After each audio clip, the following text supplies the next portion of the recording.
ഇത് കാണാമല്ലോ അല്ലേ നമ്പർ ഉള്ളത്. ഇതെന്ന് പറഞ്ഞു കഴിഞ്ഞാൽ ഒരു ബാറ്ററിയാണ്, അതായത് പവർ പാക്ക് ബാറ്ററി. ഇതിനകത്ത് ചാർജ് ചെയ്തിട്ട് പുറത്തൊക്കെ പോകുമ്പോൾ ഫോണോ ഐപാഡോ എന്ത് വേണമെങ്കിലും ചാർജ് ചെയ്യാൻ ഉപയോഗിക്കാം. ഇതിൽ കുറച്ച് ഇതുണ്ട്, ഫങ്ഷൻസ് ഉണ്ട്. ഇവിടെ ഒരു ബട്ടൺ ഉണ്ട്. ഈ ബട്ടനെ ഒന്ന് ഞെക്കുവാണെങ്കിൽ ഈ ലൈറ്റ് കത്തും. ഇതിപ്പോൾ 3 ലൈറ്റ് എന്ന് പറഞ്ഞു കഴിഞ്ഞാൽ ഫുൾ ചാർജ്, 2 ലൈറ്റ് എന്ന് പറഞ്ഞാൽ കുറച്ച് ചാർജ് തീർന്നു, 1 ലൈറ്റ് എന്ന് പറഞ്ഞു കഴിഞ്ഞാൽ തീരാറായി. അപ്പോൾ ഒന്ന് ഫുൾ. എന്നിട്ട് ഇത് 2 പ്രാവശ്യം ഞെക്കുവാണെങ്കിൽ ഇതിലൊരു ടോർച്ച് വർക്ക് ചെയ്യും. ഇത് വീണ്ടും 2 പ്രാവശ്യം ഞെക്കി കഴിഞ്ഞാൽ അത് ഓഫ് ആയിക്കോളും. അപ്പോൾ ഇത് വെച്ചിട്ട് എങ്ങനെയാണ് ഫോൺ ചാർജ് ചെയ്യുന്നതെന്ന് കാണിക്കാം. അപ്പോൾ ഫോണിൻ്റെയോ ഐപാഡിൻ്റെയോ ഏതാന്ന് പറഞ്ഞു കഴിഞ്ഞാൽ കേബിൾ എടുത്ത് കുത്തുക. ഇവിടെ നോക്കിക്കഴിഞ്ഞാൽ കാണാം, ഇവിടെ 2.1 ആമ്പും ഉണ്ട്, 1 ആമ്പും ഉണ്ട്. 2.1 ആമ്പ് എന്ന് പറഞ്ഞു കഴിഞ്ഞാൽ കുറച്ചുകൂടെ പെട്ടെന്ന് ചാർജ് ആവും. അപ്പോൾ ഇതിൻ്റെ USB കേബിൾ, ഒരു ഫോണിൻ്റെ കേബിളാണെങ്കിൽ ഇത് എടുക്കുക, ഇതിവിടെ കുത്തുക. ഇത് കുത്തിയിട്ട് അതിൻ്റെ മറ്റേ അറ്റം ഫോണിൻ്റെ അകത്ത് കുത്തുക.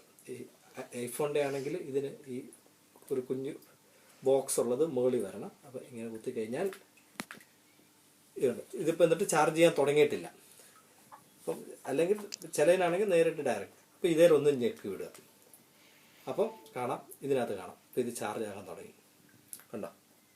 അപ്പോൾ ഇതിന് ചാർജ് ആയിക്കോളും, ഫുള്ളായി കഴിയുമ്പോൾ തന്നെ ഓഫ് ആയിക്കോളും. ഓക്കെ, അത്ര ഉള്ള പരിപാടി. ഇത് മാറ്റി ഇതിന് പകരം ഈ കേബിളിന് പകരം ഐപാഡ് ചാർജ് ചെയ്യണമെങ്കിൽ ഐപാഡിൻ്റെ കേബിൾ കുത്തുക. ഇത് ഐപാഡിൻ്റെ കേബിൾ കുത്തിയിട്ട് ഇത് ഐപാഡിൻ്റെ അടിയിലോട്ട് കണക്ട് ചെയ്യുക.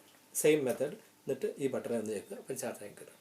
അപ്പോൾ ഇത് ചാർജ് ചെയ്യുന്നത് എങ്ങനെയാണെന്ന് പറഞ്ഞു കഴിഞ്ഞാൽ, ഒരു കേബിൾ ഇതിനകത്ത് വെക്കുന്നുണ്ട്. ഈ കേബിള് ഈ പ്ലഗിലോ അല്ലെങ്കിൽ വേറെ ഏതെങ്കിലും നാട്ടിലത്തെ പ്ലഗിൽ ഇത് USB ഇവിടെ കുത്തുക. ഇത് ഒരു വശത്തേ കയറുള്ളൂ, മറ്റേ വശത്തോട്ട് കയറത്തില്ല. അതുകൊണ്ട് ശ്രദ്ധിക്കുക. ഇത് കുത്തുക, ഇത് പവർ സപ്ലൈയിലോട്ട് കുത്തുക. എന്നിട്ട് ഇതിൻ്റെ ഇത് ഇവിടെ ഇന്നെന്ന് എഴുതിയിരിക്കുന്ന അതിലോട്ട് കുത്തുക. ഇത് ഒരു വശത്തോട്ട് കയറുള്ളൂ, 2 വശം ഒരുപോലെ കയറത്തില്ല. അപ്പോൾ ഇങ്ങനെ കയറി ഇതിലോട്ട് കുത്തി കഴിഞ്ഞാൽ, എന്നിട്ട് ഒരു പവർ സപ്ലൈ കുത്തി കഴിഞ്ഞാൽ കാണാം.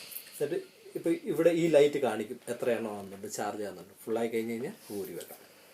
ഇത് ഒരു 2-3 മാസം കൂടുമ്പോഴേലും ഇതൊന്ന് ഫുള്ളി ഒന്ന് ഡ്രെയിൻഡ് ഔട്ട് ആക്കുവാണെങ്കിൽ ഇതിൻ്റെ ലൈഫ് കൂടുതൽ കിട്ടും. Okay thank you.